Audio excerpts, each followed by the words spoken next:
on this computer. Here we are. We're going to let some folks in. And I am going to actually, for this, allow everyone. I'm realizing that I I had this set up as if it were the reading. I'd lost track of what we were doing. So, folks, you can unmute yourselves, and you can turn on your videos and stuff, and we can actually be present. Hi, Courtney. I need to grab my hat again. James. Oh, this is so lovely to have some folks. James, how are you?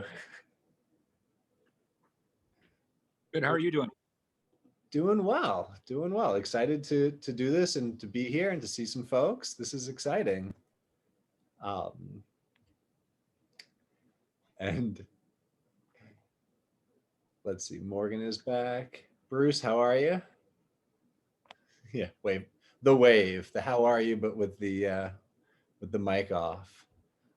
Um, so this version of what we're up to today, the master class from Jamie D'Agostino, is far less formal. I'm going to have like an actual introduction for the reading tonight at 7 at the other Zoom link. This is conceived of as a much more informal, casual thing. Normally, in non-pandemic times, we would be sitting in the faculty parlors at Wells in the main building on these like couches, just like chatting with each other about what it is to be, a writer. The master classes were conceived in the passive voice. I conceived of them as a way to bring to the Wells community and the broader community voices and perspectives on writing that are different from mine, because I was the majority of the creative writing instruction that happens at the college. I still am, and I thought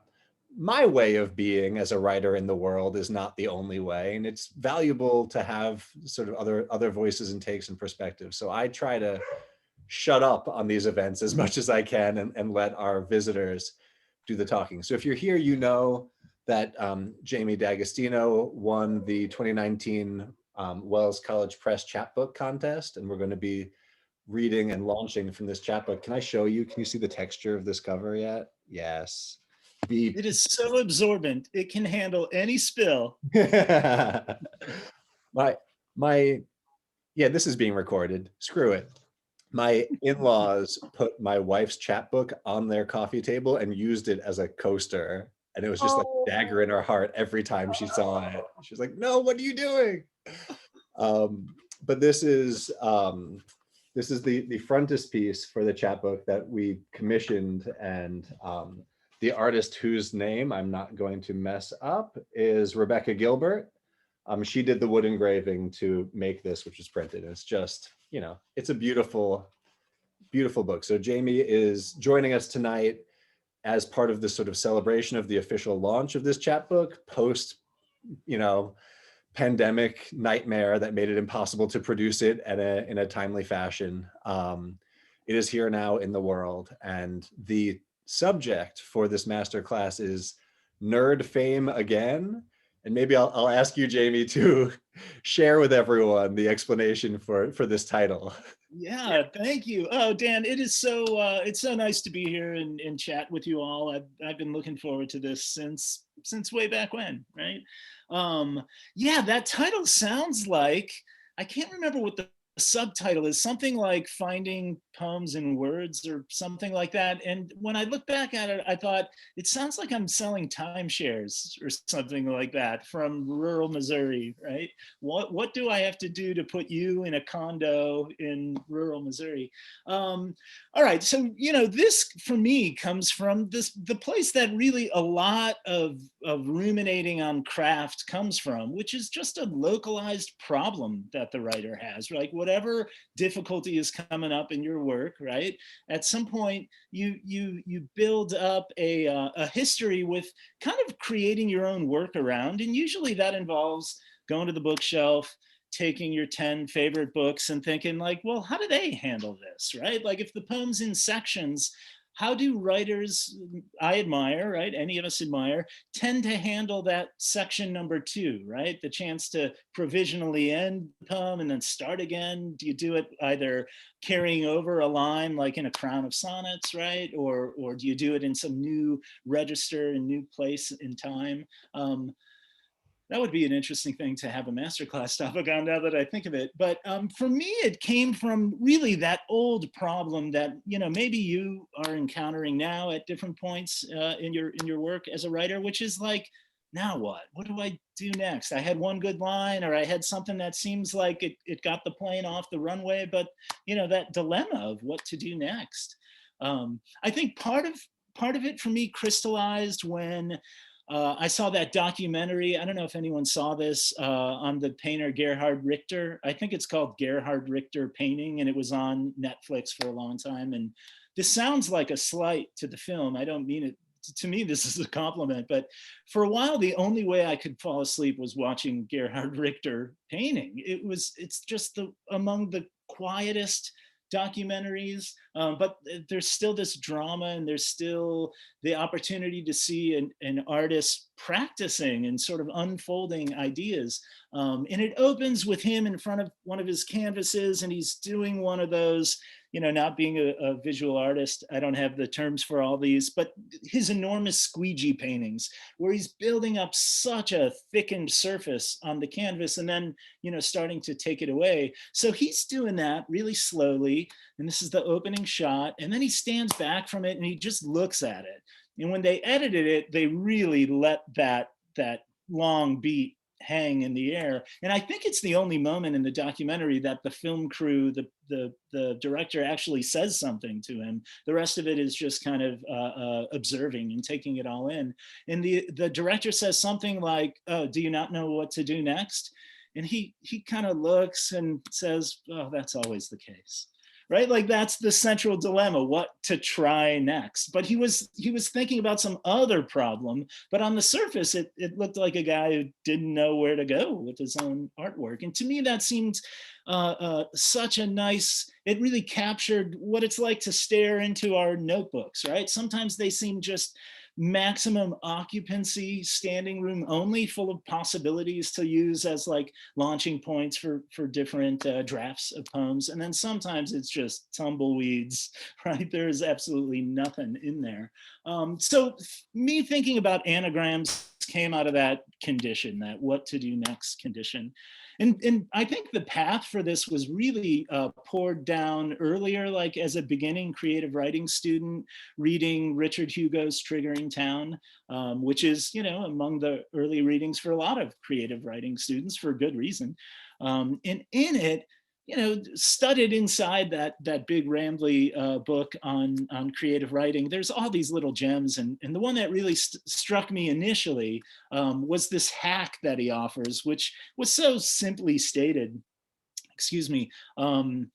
If you ever don't know where to go next in a poem, identify a sound, you know, that you've made recently in the last line, or something you're drafting that seems interesting to you, that you like it, that, you know, that word has a cool vowel in it, whatever it is. And give yourself the arbitrary rule of repeating that sound every 5 or 6 syllables, right? That seemed just so doable at the time that I thought, okay, I could put that into practice right away. I'm doing that at the desk. But then I started to see like, oh, that's what poems do. That's how you kind of up the thread count, right, of the acoustic dimensions of a poem. So I've relied on this whenever I'm writing something that seems a little flat or prosaic or whatever, not to, you know, demean prosaic writing in that way, but I mean with the connotations that we usually bring to it, just a way to like charge some life into it. I you know, fall back on that rule.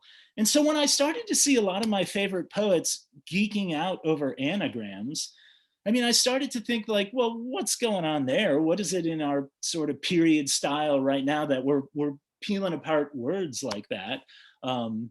Rather than answering that big, interesting question, which I don't know how to answer, I just, again, it was one of those moments where I thought, okay, I could put this into my toolbox and use this. And so I, you know, started to collect poems that did this. in talking about it in my classes where I teach at Truman State University in Kirksville, Missouri, working with a lot of poets and creative writers, we would use this as a little prompt, as a little tool for revision sometimes, or just a playful way to goof around in class and get some ink going on our pages, So when I first was ready to give this talk a talk like this to my students, I thought, all right, I'm gonna look up the etymology of anagrams and whatever. And I think the first thing I typed in was like, make sure you know what an anagram is. So I typed in define anagram. And it was one of those smart ass coder moments through Google where the suggestion that came up was this playful word game. And it was, did you mean nerd fame again? And I thought, yeah, I do mean nerd fame again. And so, I was off and running with it.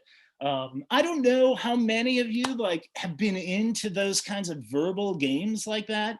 I'm historically terrible at them. Whenever I hear NPR, even if I'm washing the dishes, I'll have to dry my hands really quickly and then, sort of stop what I'm listening to. Anytime they do the puzzle, and there's that little piano, the music that leads into the really wonderful segments by the puzzle master, Will Short.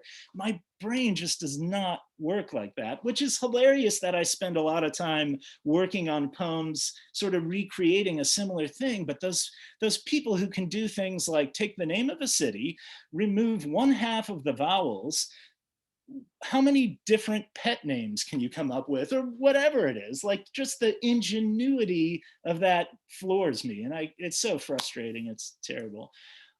So I found a workaround for that, I guess, which is relying on internet anagram servers and things like that as a way to kind of outsource the actual thought, and I could just deal with the aftermath and whatever material it kind of churns up.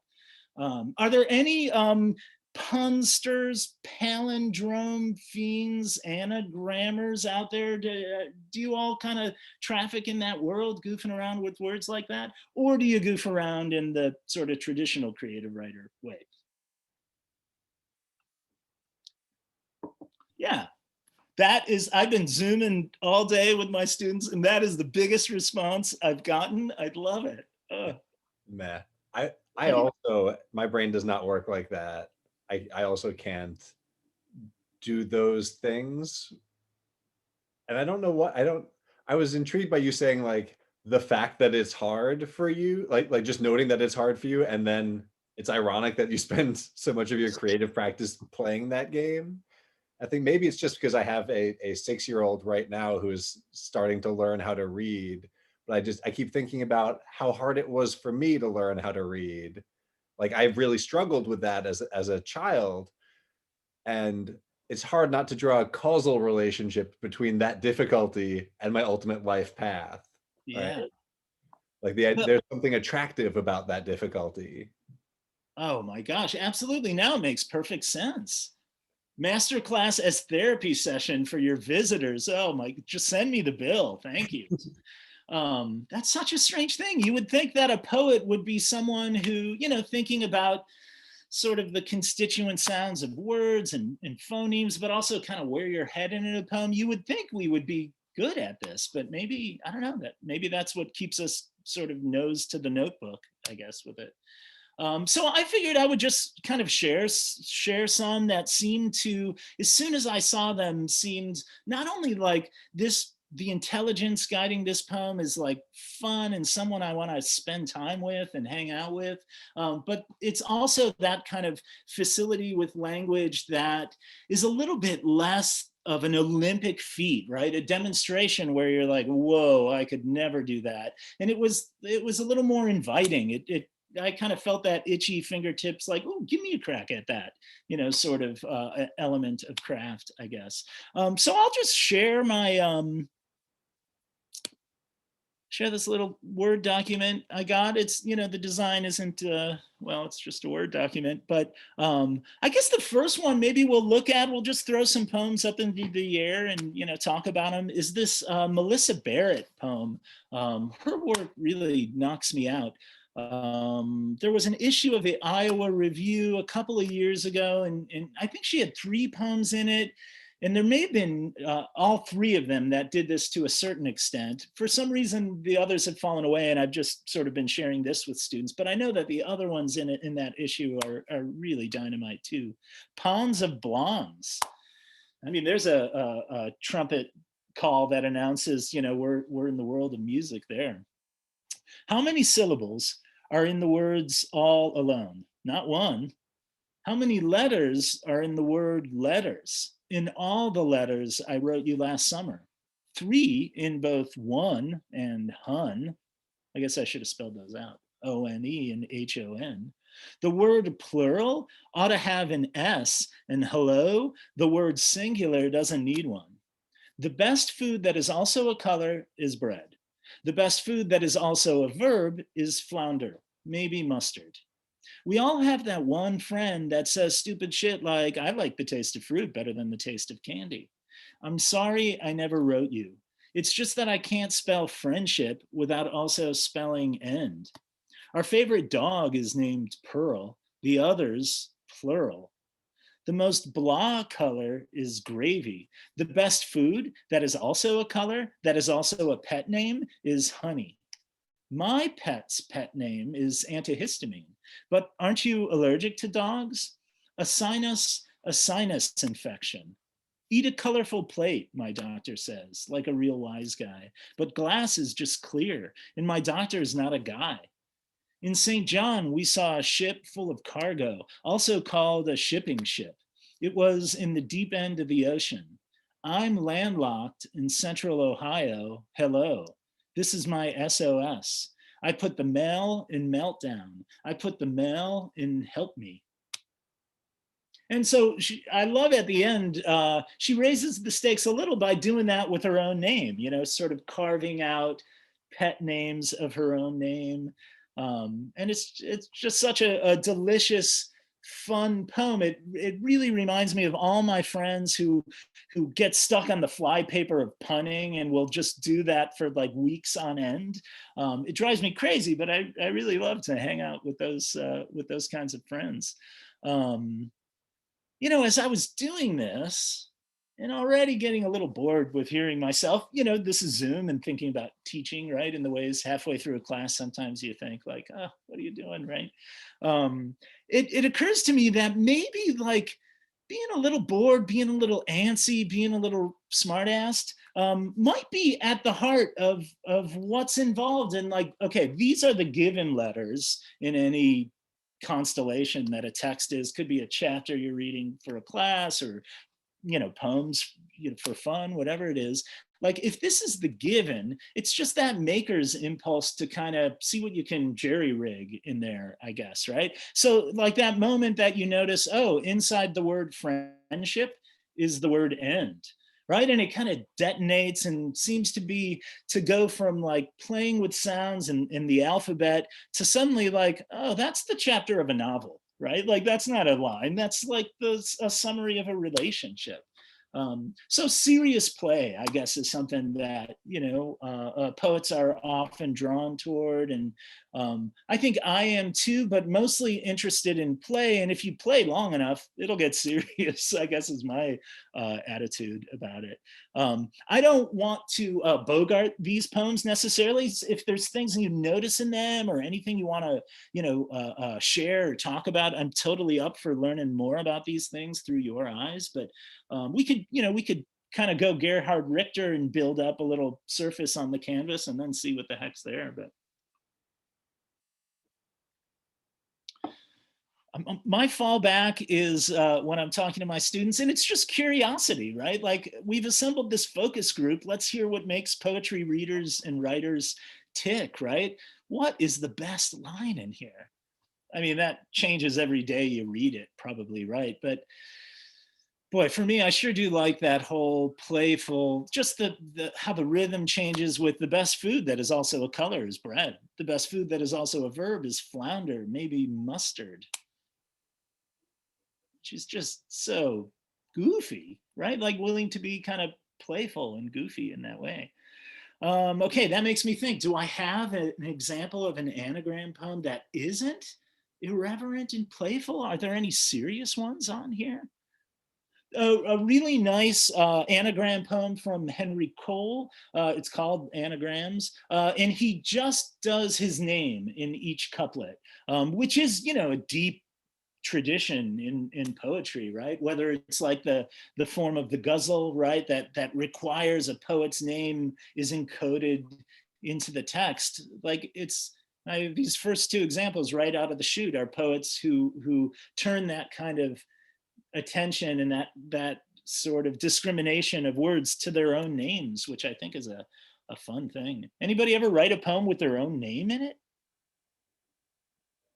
All of the, or no, many of the intro poetry students at Wells end up doing that. That's part of an assignment that Yeah. it comes out based on the Tomas Shalman poem History. Oh, of course. All right, I gotta write that down. Of course. But I was also thinking about the ghazal in the first one, the Melissa Barrett, because it does end with turning to her name, and it also proceeds like a ghazal, right? In that it's got these discrete images or these discrete moments that don't, like, sometimes there isn't an obvious sort of logical connection from one to the next. Like they are, and I think ghazal's supposed to be, if I'm remembering correctly, it's couplets, right, that go down. Yeah. Couplets don't necessarily, like the first couplet and the third couplet should have no real obvious logical connection, but maybe first connects to second and maybe second connects to third, but you're not meant to build a thing with it. It's meant to be a little bit more disjointed in that way. And I thought that there's something interesting about the energy of play being the energy that allows you to keep going through a poem when you're not trying to like meticulously build a thing. Yeah. Oh my gosh. And the way you just described it, to me, that totally revisits how I encounter them. Often, the ghazal might not be the first poem or the first form that you find going through a creative writing curriculum or just kind of reading around or whatever it is. And I remember when I saw those, I thought like, oh, this is a recipe for writing a contemporary poem, right? Just these little moments where you feel like, okay, I got it now. This is it. I love those sorts of moments. And it could be anything. It could be reading a poet doing anagrams. It could be something from Richard Hugo. I'm always fascinated by those moments that sort of are a little light bulb where this dizzying art form just kind of crystallizes and seems manageable. Does anybody have a like readily available memory at hand? Like when I read this poem by so-and-so or heard this kind of voice, I thought, yeah, this is how I'm going to do it. Has that happened to anyone? I mean, that could be every day, right? Every poem you read, right? Yeah. I feel like I'm answering all these questions. I would love to hear a voice that's not mine here. It sounds like a quiz, doesn't it? Please tell me the moment that, yeah. Are we allowed to just unmute and talk? Oh, How this works? absolutely. Okay. Morgan, hi. Hello. Yeah.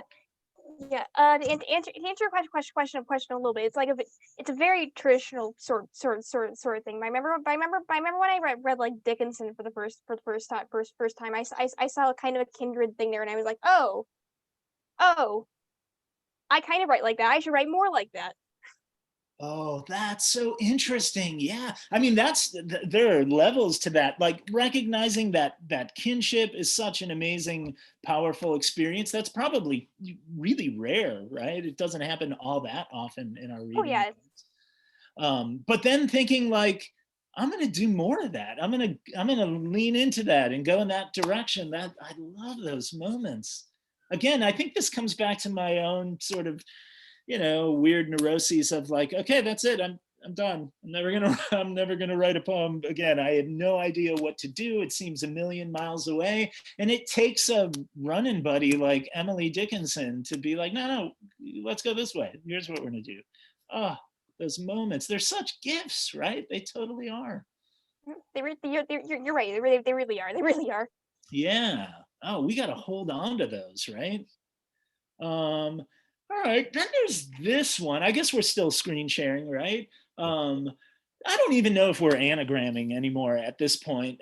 Garrett Caples is this interesting writer who I think he might still, Dan, have you ever crossed paths with Garrett Caples? He has a book out from Wave Books from maybe like 2017. And if I remember right, he works at City Lights Books in San Francisco, and he might like kind of organize reading series and stuff like that. So he's connected to poetry in a fascinating way, but like different than, a lot of people in a university or doing editing and publishing jobs. And so he's this, in my mind, he looms as this, I don't know, he's on one of those light sail ships entering our solar system. Like he's on some kind of orbit. And this is the opening poem from his book, Power Ballads. And he writes about music a lot in really beautiful, wild ways. And it's called Avid Diva. I guess the kind of irritable sibling response to poetry, if you hear a poet like Emily Dickinson and you recognize that kinship, sometimes you recognize a kinship and you want to, like, I don't know, mess with your younger sibling, or you're jealous of what your older sibling. I was a baby brother, so I was always jealous of what my older brother was up to. And as soon as I saw this title, Avid Diva, it was one of those like, oh, that was right under my eyes. It was available for all of us. Oh, how could we not take advantage of it? Which I distrust that response in me now, because it comes from this sort of, I don't know, it feels like a colonizer wanting to place a flag in some sort of imaginative land. Like we can all use the phrase avid diva, I guess is what I'm saying. So here's what Garrett Caples does with it. And even if it's more palindromic, if that's an adjective, it's still someone Rubik's cubing vowels and letters around, right? Avid diva, visit me. Dispense divine advice. Oh, radiant, deviant, evidence of violence rivets my vivid dive. Addictive desire violates me, drives my rivers in reverse, revives my velvet revolution, revs my vacuum cleaner that died, veils my veins with unbelievable sleeves, divides evening into eternities laced with invisible sleep. My valves go viral, my values on vacation, my vultures counterclockwise. They prey on my vices, the liver rippers. The wind invents voices on the wing to whisper livid prayers above my vibrating window. Listen, avid diva, I have a hive nearby. I invite you to a hovel I've chosen, close to the oval of love. Run my vacant stairs, invade my ventilation shaft, and fill my vats with quivering liquid. Video my Elvis selves in silver Levi's, swiveling. Vote in my next erection. Save me, avid diva, in advance of the broken arm. Advocate for the victim who avoids your eyes, to envision the void, devour his heart, provoke my vital signs. I survive just in time for your give it to me, leaving me heaving in tears of repulsive beauty. I'm not Vegas or Jesus. I'm recovering belief in the everyday. Rave against time. Days I want to live. Days I want to die. Days I'm the luckiest man alive. I really should have something to say about this poem.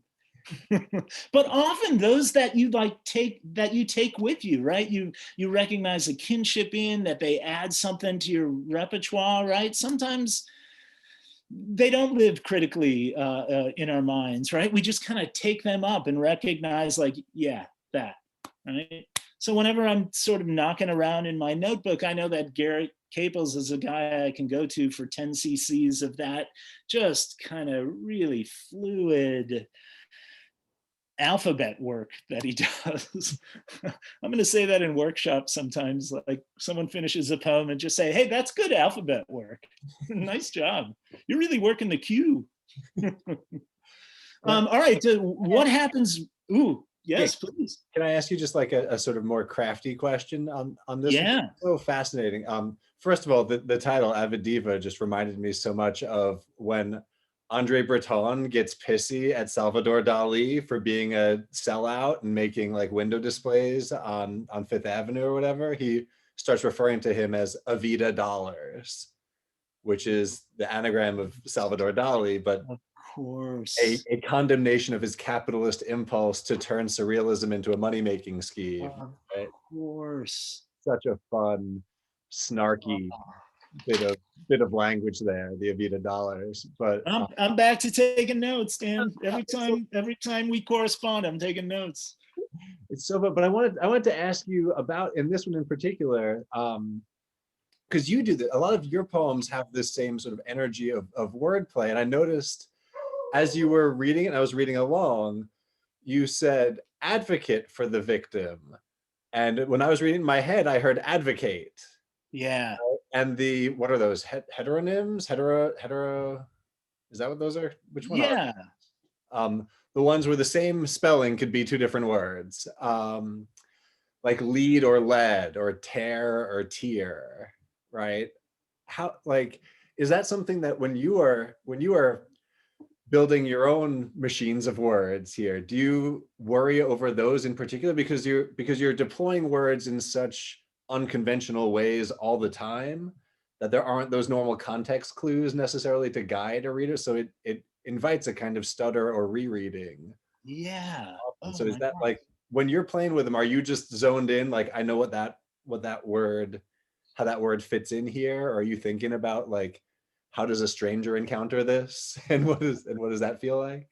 I think if I'm ever zoned in, it's sort of provisional, right? Like, okay, this is a trapeze bar, this sound, this word. I can hold on to that and swing for a little bit, and it's going to get me someplace. Like I'm killing time till some other vowel comes around or something. It's funny you mentioned that. Like that was where my reading started to fall apart a little bit, or I think it was before that. The whole time it felt like I kind of felt like I was running for a touchdown, and I heard an announcer saying in my head, like, "You're going to make it. You're not going to screw up this poem. You're going to make it. It's going to be a touchdown." And then, of course, I didn't make it. I think I'm going to blame missing advocate as a verb, which is such a more exciting. It feels like at that moment in the poem, a really exciting kind of pivot, digging his foot in and turning the momentum of that sentence on that verb. Because we were talking about abstract, you mentioned abstract expressionism earlier, and Breton and Dali. I was thinking Duchamp with In Advance of a Broken Arm. So I'm going to blame it on the painters, something that poets have been doing for like back into the caves, right? Like it's his fault. He did it. But I think, the answer is sometimes I'm lucky enough to kind of have enough altitude of the poem, or some people call that revision, right?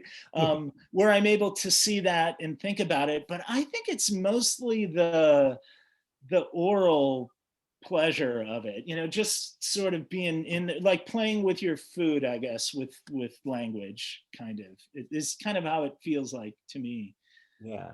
And I would just say that like advocate versus advocate are so close that the sounds, like there isn't that sonic clue. And I think Yeah.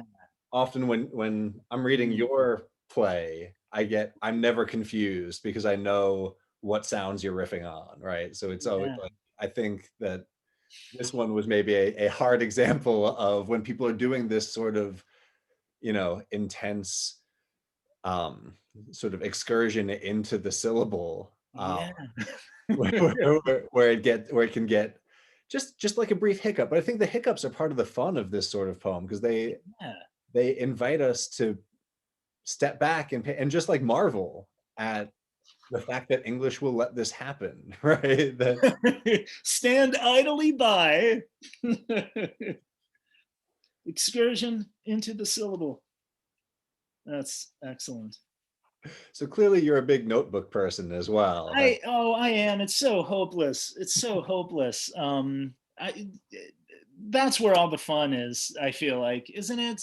Just Oh my gosh. And it seems to take the challenge of, trying to write poetry. We're reading Stephanie Burt's book, Don't Read Poetry, in one of my classes now. And, the judo flip of that provocative title is read poems, read individual poems, right?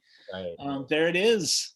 Where's My copy of this has a fake mustache from my child adhered to the front of it. I will and it's a never, Salvador Dali mustache almost. I will never take it off. That is awesome. I did not realize it was there when I pulled it out. Huh. I have a Dan, question. yes, please. Shiloh, Um, hello.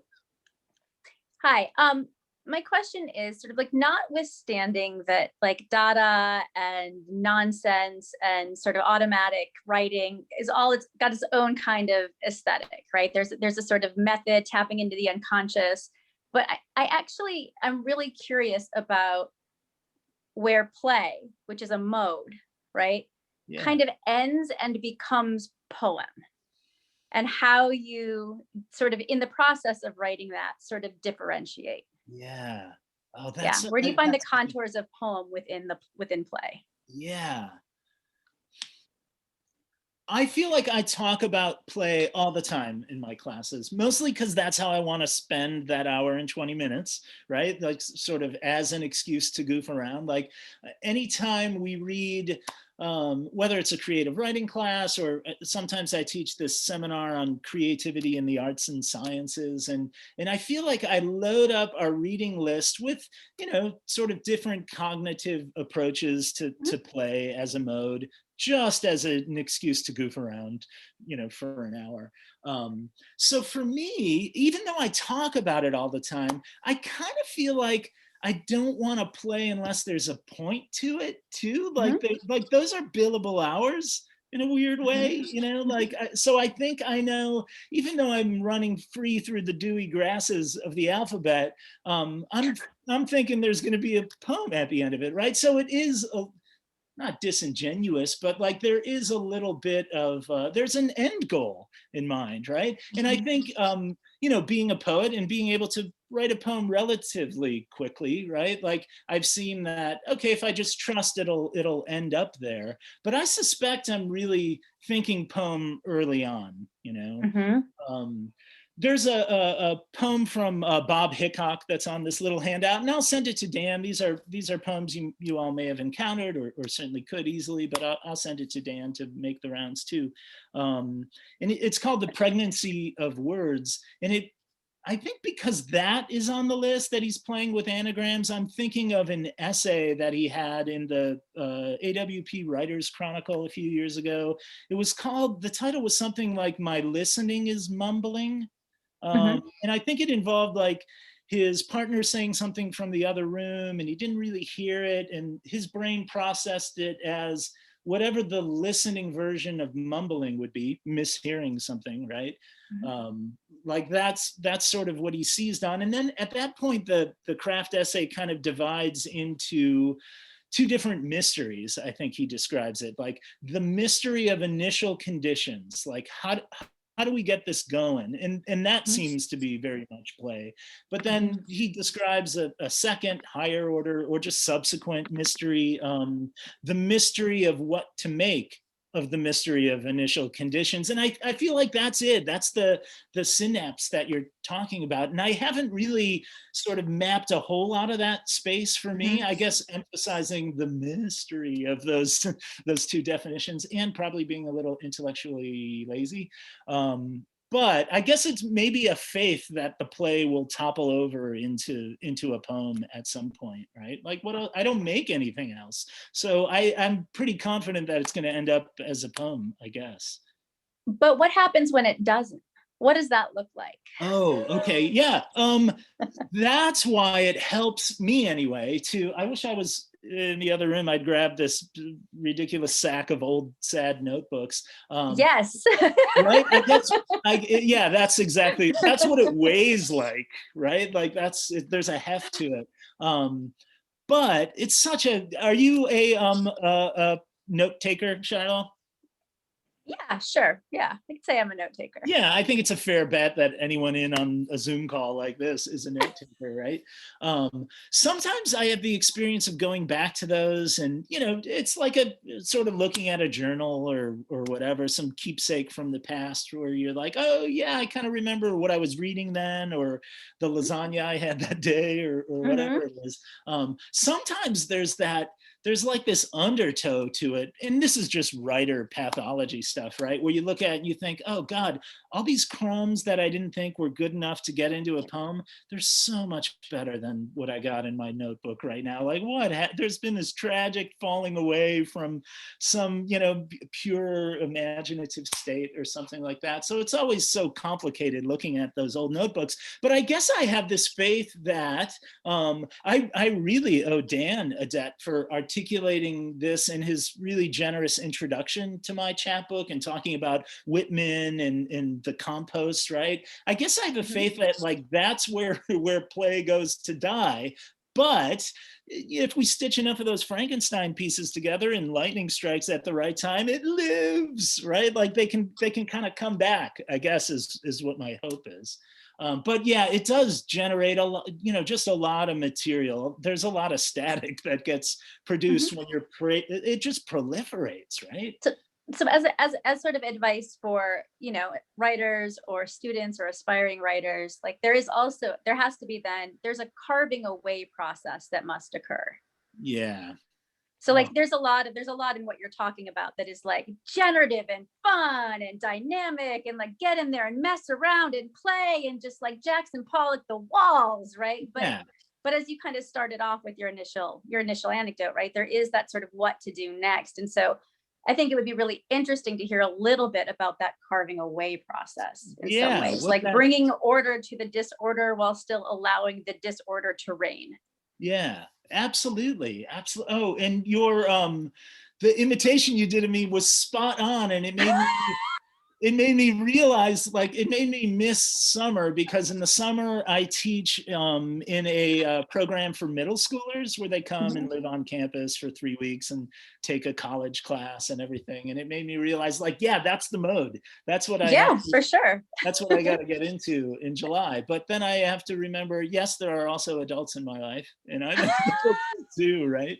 I think there are adults who need to be reminded to Jackson Pollock. Walls, right? That's totally important. Totally. Yeah, thank you. Often what that looks like for me is, do I have any of these sheets lying around? Part of the play is like, a stubborn reluctance. I know the streetlights have come on, but I don't want to come back in and take a bath, right? There's that. So like, I don't want to get into it. And this is just the pattern that I've fallen into in my own little world. I don't necessarily feel like I need to jump that synapse and start crafting a poem in a serious way for a while. So often what I do is just like these notebooks, I just fill them kind of manically, and then at some point go through and type them up. If a little bit of poetic shape emerges, or if I feel a line break in some place, then that starts to happen.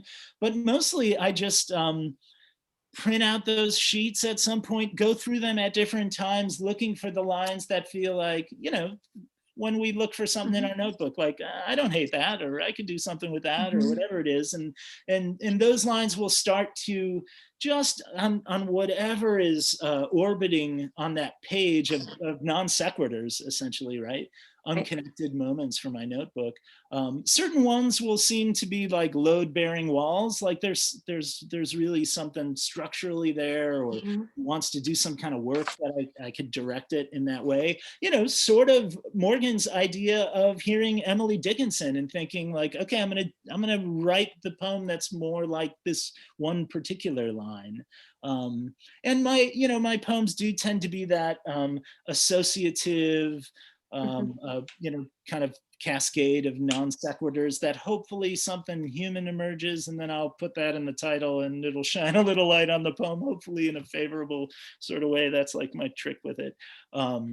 But I do like to forestall that as long as I can, just hoping that some new stuff, I'll notice new stuff in the notebook. And so the poem will have a little bit of a different flavor than every other one that I write, even though, you know, I'm the writer of them. So they all kind of do their thing or whatever it is. But yeah, there is that beautiful mind phase of it for me sometimes where those sheets go up on the wall and I just kind of sit in front of them and start to like, you know, kind of connect them in some sort of way. And really, and I think this connects to anagrams and palindromes and playing in this kind of programmatic way. Usually for me, the thing is I'll go from that to the adhesive that holds lines together will just be plain old rhyme. It's just sort of good old fashioned poetry's wheelhouse. Like for me, that's enough justification to put two non sequiturs next to each other. Like there's a vowel, there's a consonant. Like I can trick myself into thinking, no, they do belong together. They use the letter T or whatever it is, right? And then that's enough to just trick me into thinking like, okay, let's find this next one and then off and running. But that's such, I mean, that's such a mysterious territory in between play and making a poem and doing some work, right? Dan and I both shared a teacher, the poet Dean Young, who at some point, I don't remember if this was a poem or in his Gray Wolf book on the art of recklessness or where or at a bar, but I remember him saying like, after 150 years of the avant-garde, it's time for some results. I think like that's the cultural version of going from play to like, you know, serious stuff. Dan, did Dean ever say that in a workshop with you? Not in the workshops. It was, you know, it was a complicated time in his life when I was there. So it got a little messy from time to time, but that does sound very much like, he also assigned the Yoko Ono book in a class on surrealism, and it was like, oh, that was a gag. Yeah. But I'm reading this book, Dean. What do you do? I was so earnest, you know. I was like, but I bought the book and I'm reading it. Help. And those were those the instructions for paintings? Yeah. There, I mean, but that idea that like the play sufficed for some time and now has to have some sort of pay is, it's tricky. It's a complicated notion because I also think, and maybe this is in like the triggering town even, the idea that like you can work and work and work on a thing and then all that effort never pays off on the poem that you're working on. It remains trash forever.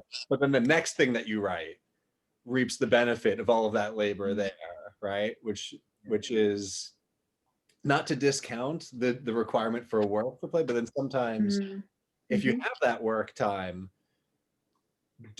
I found that liberating because I can then work on a poem without the expectation that that poem will ever get any better, and faith that that work will not be wasted nevertheless, right?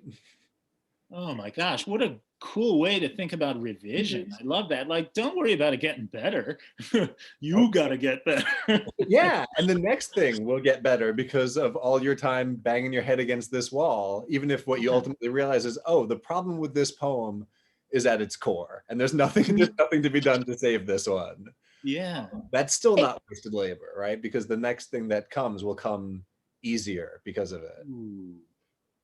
I also like the narration that Jamie's given about the sort of the long gestation of like, and then what does it mean to sort of find the adhesive, but you know, the sonic adhesive or the sort of theme, what is the logic to the nonsense in some ways? What really stands out for me is that there's a long gestation there. And I think that is so, you know, it's so process oriented, the whole thing, whether it's like throwing things around or sort of contemplating, you know, what's happening, you know, and sort of trying to move things around and stitch them together or whatever. And I think that that's something too in poetry workshops and for students who are writing poems, that it's also like being so driven to the end or to have the complete thing, there's often such a time compression. But what you're talking about sounds like a really long process, right? And so there is something of that sort of marination that is kind of necessary to It to the does process, so sound to the like, writing of the poems. Yeah, there seems to be some latency, there's some yeah. time in there, But it's all fake. It's like I'm trying to think like, is there a way to like force your sourdough to like do its thing quickly? I talk about that gestation period, but I feel like we were just talking about ending poems in a class of mine this afternoon, and Mhm. I admitted that like my biggest sort of comb over as a poet, my biggest thing is I just want to have a new poem. I just want to feel like I haven't lost hold of the wire with the energy in it. And it's so foolish, right? I mean, I know enough poems are going to come, they're going to be around again, but I always want to end poems too soon just because I want to print it out, fold it up, put it in my pocket and have it there to look at while I'm walking up the stairs or whatever it is. Like, for me, that's always the thing. So so even when I don't follow my own instincts or advice about that long latency period, what will happen is a poem will emerge, 3 days will go by, I'll look at it again and realize like, no, you haven't finished this poem yet, right? And then at some point when I get over but I want to have a poem, right? Like when I get over that, maybe it will sort of fuse with some other half realized poem, and then they kind of make one whole poem. It's such a pathological way to think about making art, I think. But yeah, it's that patience that I totally struggle with, which I guess connects to the idea of like, if anagrams are so difficult for you and your brain doesn't work like that, why do you spend all your time doing it, right? So I feel like the gestation period is the same kind of thing. It's so hard for me to do and put that off that I have to find kind of tricks around that, I guess. Oh my gosh, that's so cool. Shiloh, thank you. I'm going to be thinking about that for a long time. Is part of that thinking, because Shiloh also raised the notion that that a lot of what you've been describing in terms of your own poetic process is about process, right? Is not, and it reminded me of this quote that I'll put in the chat here from Mary Ruffel. She's sort of talking about the maturation of her own maturation as a poet. Oh, yes. I used to think I wrote because there was something I wanted to say. Then I thought I will continue to write because I have not yet said what I wanted to say. But now I know, now I continue to write because I have not yet heard what I have been listening to. Oh my gosh, absolutely. This seemed deeply meaningful to your poetics in an interesting way too. And so like, you're reacting physically, like you're familiar with this passage. I know. I'm lip syncing in the front row at Dan's concert is what I was doing, and getting the lyrics wrong. But oh my gosh, this exact quote, I think about this so much all the time, like so much of Mary Ruffel's work. I was actually thinking about another quote, same book, different essay. I think this is On Secrets, if I remember right, that amazing essay. Well, I was thinking of someone reading a book as a sign of order in the world, because she ends talking about Keats and the Kentucky Derby, and it's the 200th anniversary of Keats's death today. And so I was thinking about that. But then she was quoting one of her friends. It might be in that essay on beginnings, where her friend says, I'm better at not knowing what I'm doing than my students are. Right? Like I just have a history with like being at peace with not needing to force anything, whatever. And usually when a poet quotes a writer's friend, we know exactly who it's them, right? It's totally them, but maybe not. But yeah, this is it. I spent so much time in this essay and in this exact quote. Oh my gosh. And then Courtney, what do you got going? I can just talk about it instead of like, I'm on the flip side where like I don't want to just like finish the thing. I want to like work on it forever until it's perfect. Yeah. And like one of my favorite bands, which sounds silly. Oh no, it's authoritative. Yeah, they have like a whole podcast and they talk a lot about how like if they could, they would for a while they would try to work on an album forever until it reached like perfection, which you're never gonna get to. You're always gonna find something wrong with your own work. So you also have to kind of look at it as like, this is just like a synthesis or in creation or interpretation of where you are in your life right now. And at some point you have to let go and it's never going to be perfect. Yeah. It's just kind of a time capsule. Like it's a little journal and you need yeah. Totally. Oh my gosh, is the podcast, Courtney, I Only Listen to the Mountain Goats? No, it's Yeah. 8123 podcast. Really? Yeah. Which is cool. But like, yeah, I'm the total flip side where I'm like, oh, it's not done. It'll never be done. I'm just gonna put it aside and then come back to it later and then put it aside and come back to it later again. Just keep doing that forever. So Yeah. One cool, I feel like I'm always talking about this with my students, how we kind of slide on that continuum back and forth between, like all of us do, right?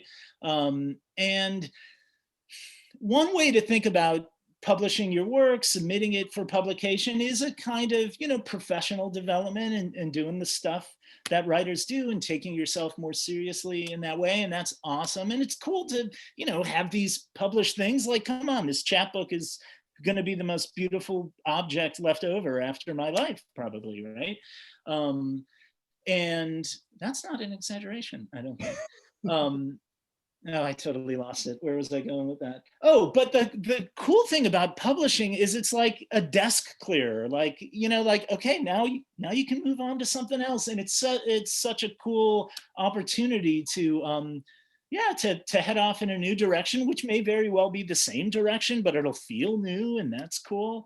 Yeah, it's always such an interesting thing when students get interested in sending some work around, either on campus, off campus, sharing it in that way, and that, that can certainly snatch the poem out from under you before it gets perfected, right? That's cool. I love that. An interesting wrinkle to that, because I think you're absolutely right about the desk clearing. Like it's out, it's in the world now. I can't keep tinkering with it endlessly. Is that every poet I know, their reading copy of their book when they would go on tour with it is full of edits, right? It's full of annotations and mark, right? And I'm seeing nods from the poets on the thing, right? Like you can't actually stop. And partly that's because I conceived of this, in my bedroom, hunkered over my laptop, and now I'm standing in front of an audience with people and I have to read it differently. And partly that's just because I've now read it out loud 50 times and I don't like this line anymore, right? And so I think about how hard it is to ever fully let go in that way. And my modern British poetry class, we're about to pivot to Auden, and my student got the wrong edition of Auden selected. And I was like, for most poets, this won't be a problem. For Auden, this is a nightmare. Because he revised himself after publication so aggressively that we won't even be looking at the same poems. Like we have to You need to drop the class at this point, right? We're done. The class is over. But it is like that idea of never letting, the poems sometimes won't let you go, right? Ooh, yeah. I don't know. That's part of the fun of it, right? Yeah. Right. Oh my gosh, yeah. Is anybody a fiction writer? Or maybe that's their main gear. Is that right, Courtney? That's so awesome. I feel like so much as someone who just writes poems, who lives, that kind of life. When I talk to my students who, work in multiple genres, often at the same time, or are working on a novel or whatever it is, I'm aware of play in a different way, right? Like I feel like I'm talking to someone with a hard hat and like a reflective vest and like a OSHA clipboard, and I'm, running through the Dewey alphabet again. Is there a version in, drafting fiction where you feel like you are playing, or it does some of this stuff, or you sort of goof around in language with certain ways? Does that ever happen amidst that serious, heavy narrative lifting and architecture you work on? Yeah, when I'm writing things I'm not good at, which sounds silly. Yeah. But, when I'm writing something that you have your wheelhouse, right? Like what you write for your poems is what you're comfortable with. And luckily for you, that involves a lot of playing. But for my writing, if I know it's something I'm supposed to be good at, I'm like, oh, it has to be very rigid and it's gonna do this and it's gonna do that. And I'm there with the hard hat and the clipboard. But then I'm like, oh, maybe I'll write a science fiction short story, and I don't even know how to write science fiction. And then I start playing, and that's really fun.